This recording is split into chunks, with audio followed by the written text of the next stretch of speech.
যেমন কান ধরে উঠবোস করার যে ভিডিওটা দিয়েছে, এটা একটা আমার পরবর্তীকালের অভিনয় ছিল। আমি দেওয়ান মোহাম্মদ হারুন রশিদ গত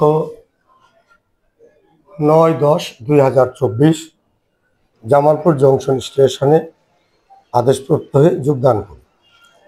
যোগদানের পূর্বের যে স্টেশনটি ছিল আর তারপর থেকে ওসি জিআরপি জামালপুর আমার 8-10 দিন পরে যোগদান করেছেন জনাব ফজলুল সাহেব। আমরা দুইজন যৌথভাবে প্রতিজ্ঞাবদ্ধ হয়েছি সারা বাংলাদেশে মধ্যে জামালপুর জংশন স্টেশনটি যাত্রী সেবার মান উন্নয়নের ক্ষেত্রে কাজ করে যাব ইনশাআল্লাহ। স্টেশনটি ছিল ময়লা আবর্জনা ভাগাড়ে পরিপূর্ণ।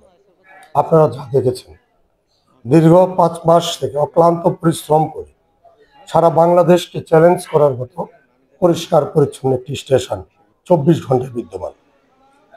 অপরদিকে টিকিট কালোবাজারি ও টিকিট কালোবাজারিদের দূষণ, সেটা আমাদের রেলেও জড়িত ছিল ইতিপূর্বে।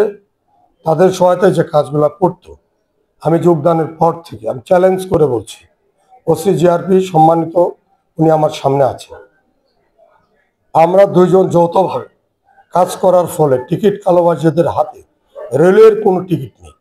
আপনারা লক্ষ্য করলে তদন্ত করলে দেখতে পারবেন প্রত্যেকটা টিকিট তাদের ইন্টারনেট থেকে নামানো। এতে কাউন্টার থেকে টিকিট না পাওয়ায় এই কাউন্টারের কুচক্রী মহল যারা, ভিডিওটি কাউন্টারের ভিতরে, আমি স্টেশন ইনচার্জ, আমি ইতিপূর্বে কাউন্টার ভিত্তিক স্টেশনে কাজ করিনি, তাই আমি টিকিট সংক্রান্ত যেমন পাস ভাঙানো, তারপরে আপনার এডমিন হিসাবে ঢোকা, যেমন অ্যাসেম্বলিত আমার নামে, এগুলো শিক্ষা নেওয়ার জন্য আমি ওখানে বসে শিক্ষা নিয়েছি।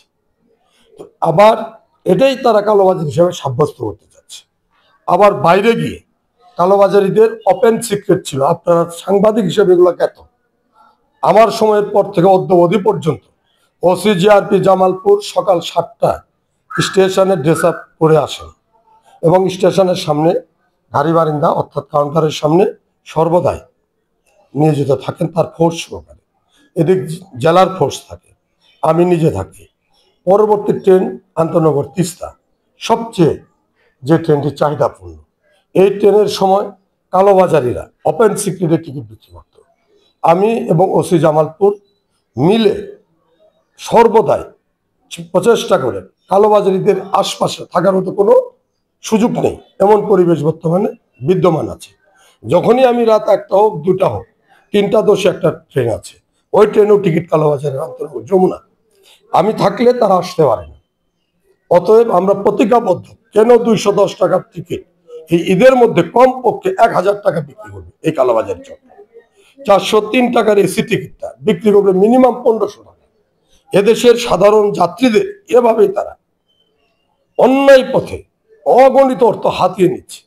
আমি জেলা মিটিংয়ে মাননীয় ডিসি মহোদয় সভাপতিত্বে যেটা অনুষ্ঠিত, আমি বলেছি যে আমরা যারা এখানে জড়িত আছি প্রত্যেকেই দায়বদ্ধ, এই টাকার হিসাব আমাদের পরকালে দিতে হবে।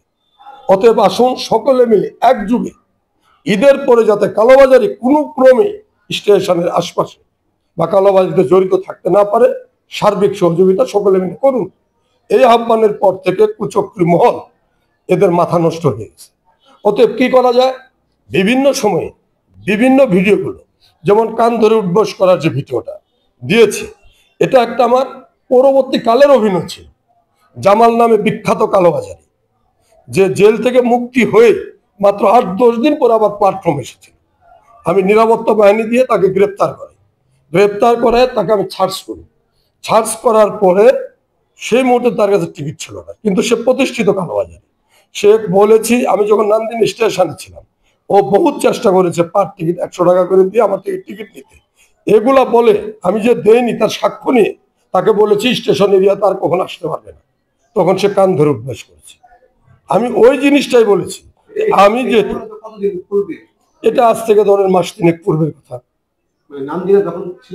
না, নামদিনা থেকে আসার পরে জামালপুর জয়েন করার পরে আমি কালোবাজারি শাওন নামে একজনকে ধরিয়ে দিয়েছি, এখন শাওন কালোবাজারি করে না।